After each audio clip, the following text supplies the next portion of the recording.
സിയോൻ സഞ്ചാരി, ഓളങ്ങൾ കണ്ടു നീ ഭയപ്പെടേണ്ട.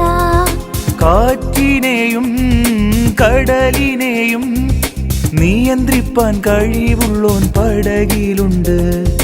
കാറ്റിനെയും കടലിനെയും നിയന്ത്രിപ്പാൻ കഴിവുള്ളോൻ പടകിലുണ്ട്.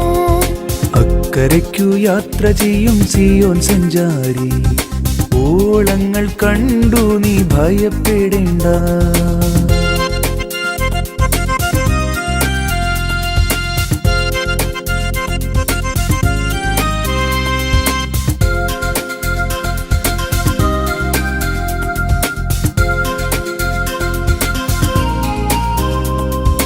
വിശ്വാസമാം പടകിൽ യാത്ര ചെയ്യുമ്പോൾ തണ്ടു വലിച്ചു നീ